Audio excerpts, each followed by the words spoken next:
my name's Jocelyn. Thanks. It's really an honor to be here at the Diana Initiative. I've actually never been to this conference before, and this is like one of my first times on the West Coast, actually, which is great. But I really like that this conference is very much about inclusion and kind of diverse futures for cybersecurity. But like my background, my name is Jocelyn. I'm a New America Fellow with the Share the Mic in Cyber. So if you're unfamiliar, New America is a nonprofit think tank that's based in Washington, D.C. They kind of combine all of these different elements of a research institution, a technology lab, a public policy forum, a media platform, and the Share the Mic in Cyber Fellowship is really kind of an opportunity to increase visibility into marginalized voices or specific marginalized topics in cybersecurity. So there's about 7 other fellows that are working on many different topics, from kind of AI and cybercrime, insecure by design principles that are happening with engineering and developer stages of products. And also there's some folks doing stuff on secure data centers.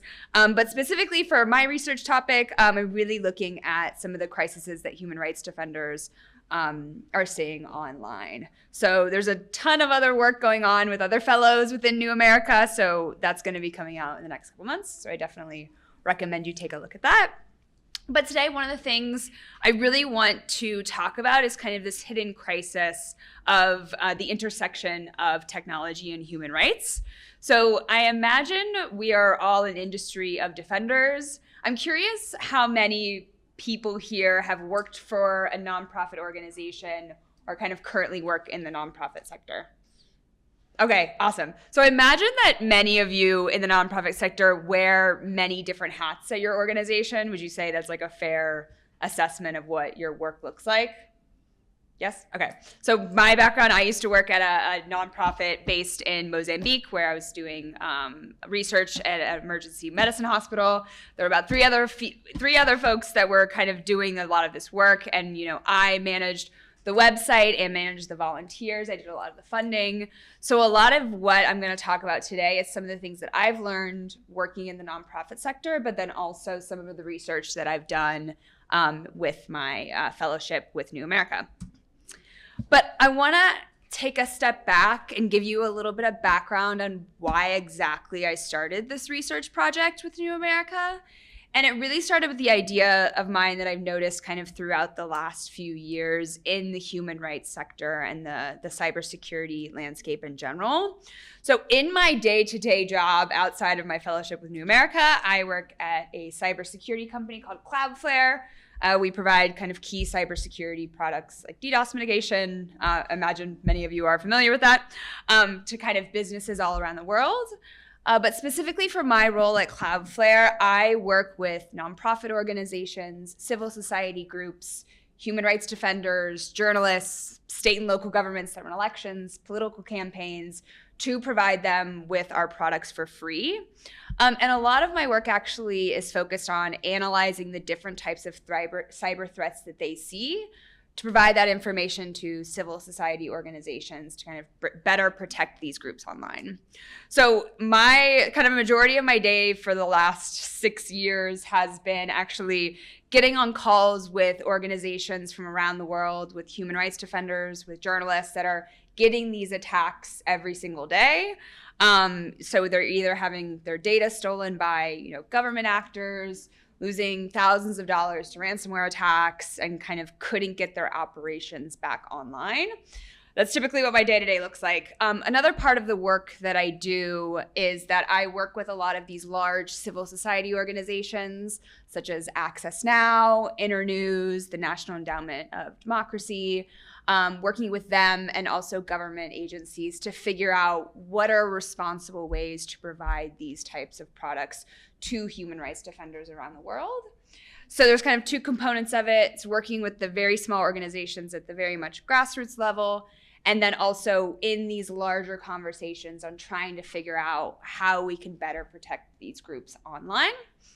And this is actually, there's a story that I really want to talk about that is the reason why I think my research was something that was really important specifically for this sector, and especially now with so much funding cuts when it comes to nonprofit organizations. So this was a quote from an organization that came up to the booth that I was running at Access Now's RightsCon in 2023. So if you're familiar, RightsCon is one of Access Now's largest human rights conventions kind of in the world. And this organization was a really small media outlet that was based in Brazil, and it had about 3 different staff members. And they wore multiple different hats. So, for example, one of the women I was talking to was a journalist while also managing the website, and she was also kind of an environmental advocate who was running a lot of the funding coordinations for the organization. And it's interesting. She said to me, our nonprofit has been running for many, many years, but when we started calling ourselves a feminist organization, that's when we saw a DDoS attack that took our website off for about a week. And it took about 5,000 reais, which is about $900 for them to actually pay a separate firm to be able to get their website back online. And this is kind of a story that I hear in my everyday kind of day-to-day work at Cloudflare. And it kind of really struck me because it kind of shows how critical and often overlooked these cybersecurity challenges that specifically human rights defenders see and they face. They're very much overlooked, and it really can be hindering when they're trying to get their voices heard. And, this isn't just a technical problem. I understand, being at this conference, so many of you are developers and security researchers and really thinking about, what is the human side of cybersecurity. And for this, it's, this organization declaring, their mission, like their identity really as an organization, just because they identified themselves as a feminist organization, they were taken down by this DDoS attack. So we're seeing a lot of these attacks hit human rights defenders from around the world. And it's, we as a security industry, what exactly can we do to try and help them and keep them secure online? And so a lot of times we're seeing the physical dangers of human rights defenders. A lot of that work has been very much been highlighted by civil society organizations. In addition to kind of the physical dangers, we're also seeing them unfold in the digital realm. And they can come from these large state-sponsored attacks, but they can also just come from security failures that leave a lot of these kind of most vulnerable communities exposed. So one of the parts of my research, there's 2 parts that I'll highlight in this presentation. The first one is kind of trying to understand why is it so hard to protect these groups online?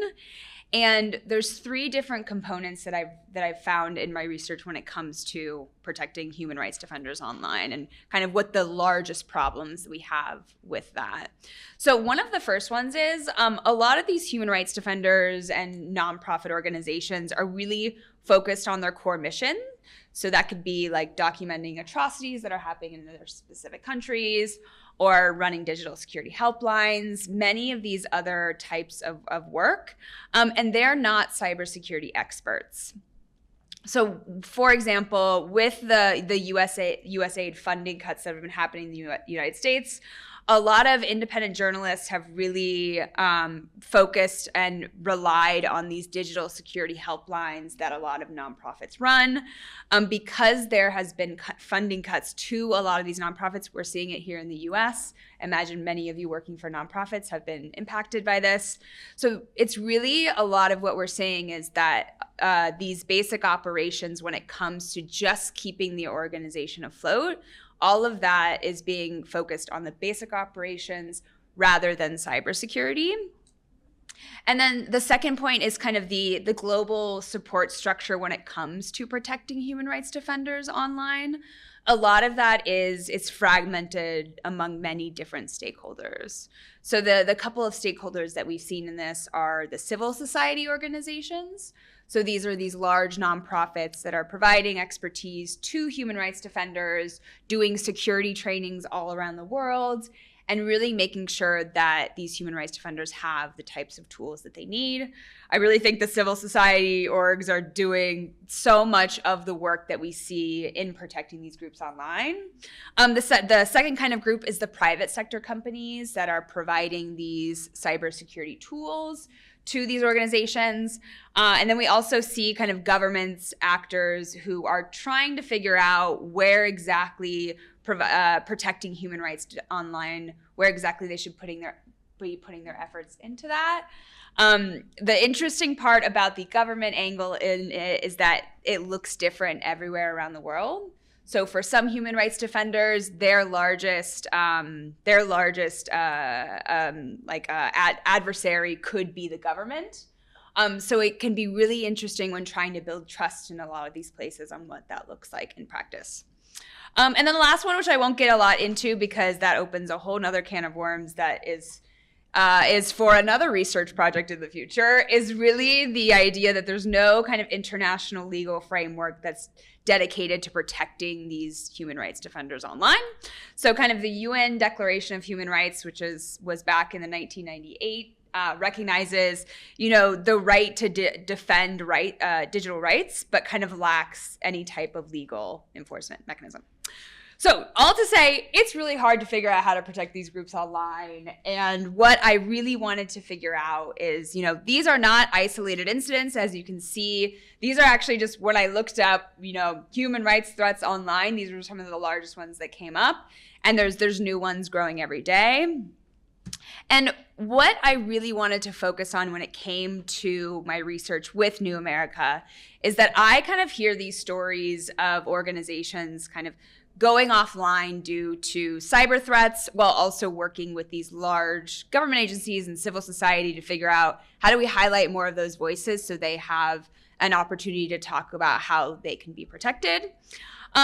So from these conversations, I thought, there's a better way to have a lot of these voices heard, and how exactly could we do that? And because I work with so many of these organizations, I was like, let's put out a survey and see exactly what they're experiencing and figure out what the needs that they have are, and how exactly can we help advocate some of those needs and understand them a little bit better when it comes to protecting these groups online. So I did what any researcher is trying to do. I went out into the field, and I went to organizations who either came to me when they were under attack, when we got them back online, and I asked them, hey, would you be willing to be open to fill out a survey for research that is trying to strengthen tools and protections for human rights organizations? In terms of the survey, I had about 45 organizations from around the world fill out exactly an analysis of kind of how they look at security for themselves. So one of the first things I wanted to figure out is, where do a lot of these organizations operate? We see them kind of coming from everywhere, and I recognize there's a big chunk in North America. And one of the things that I really focused on in my survey was focusing on this kind of small organizations that are looking for cybersecurity tools, while also focusing on some of the big ones that provide that expertise to the smaller organizations. So it was really important to see what kind of the global footprint looks like. And a lot of the North American organizations were helping other organizations from other regions. And one of the things that I think is really, really interesting, it tells that their supports needs to be kind of localized and culturally aware. So this is something that we really wanted to focus on in the research. And on the right side, your right side, I was trying to figure out, what exactly do human rights organizations fear the most, and where exactly kind of are their threats coming from? We see about 36% of them coming from government actors. And that really kind of indicates that a lot of them are either kind of politically motivated, or in a lot of these places, that is really where they have perceived a lot of these threats that are coming from. One of the things that I think is in the wider research paper that's coming out in September is that a lot of times organizations don't necessarily know that they are under attack, because they're not cybersecurity experts, and I don't expect them to be cybersecurity experts. So a lot of times their website will go offline and they think that maybe they made a mistake with changing their DNS, or an SSL certificate expired of some sort. But a lot of times they will think it might have been that, when it actually is an attack. And that's why it's so difficult to try and figure out, okay, how many attacks are we seeing against human rights organizations? Because a lot of them don't know that they're under attack until, it's kind of too late. So that's when whenever we were doing this survey about, the different types of cyber incidents versus kind of deliberate cyber attacks that they've seen, we were trying to figure out, what exactly does that look like in practice? And over 35% of the organizations experienced a cyber incident in just the last kind of 3 months. And nearly 40% had a deliberate cyber attack that actually impacted their daily operations. So it's really kind of showing that they're living in kind of this state of digital vulnerability all the time. And how exactly do they cope when it comes to cybersecurity? Training is one way. So many organizations kind of attend trainings a few times a year, which is great. It's kind of showing a consistent effort to try and kind of be ahead and be able to show and teach staff exactly what do these threats look like. And we asked kind of what would happen if they lost access to external trainers. So one of the things that I found when it comes to this survey and working with human rights organizations is that there's a huge reliance when it comes to external expertise. So in the way, whenever I put out the survey, actually USAID was starting to shut down their operations. And a lot of the folks that I was talking to, unfortunately, were saying, we have no idea what the cybersecurity landscape is going to look like for us. And we are absolutely going to be more vulnerable to threats that are hitting our site.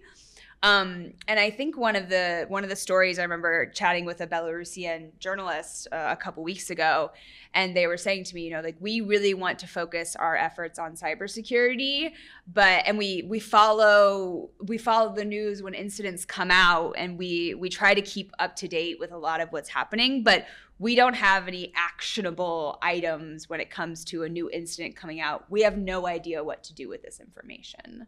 So that's one of the things that I think when it came to the external training side of it, a lot of these organizations rely on that training from a lot of civil society organizations, such as Access Now, to be able to have these cybersecurity tools. So how do organizations look for tools? I think what we focus on a lot is like what exactly, how do they implement these tools? How do they keep up to date with these tools? But I think one of the things I found in the research is that there shouldn't necessarily be a focus on tools, but more of a focus on how do we teach organizations how to assess their own vulnerabilities and how to assess what types of tools they need. But when it came to kind of how exactly are they looking at new types of tools, we found that kind of upgrading their security practices was one of the largest kind of motivator when it came to tools. And then the second two is kind of requirements from donors or funders, and then recommendations from peers and partners. And one of the kind of underlining themes that I found throughout this research is that the trust factor when it comes to human rights organizations and their cybersecurity is probably the largest component of all of this. And many of these organizations are only going to implement a security tool if it has been recommended by a peer or a partner that works in the human rights space.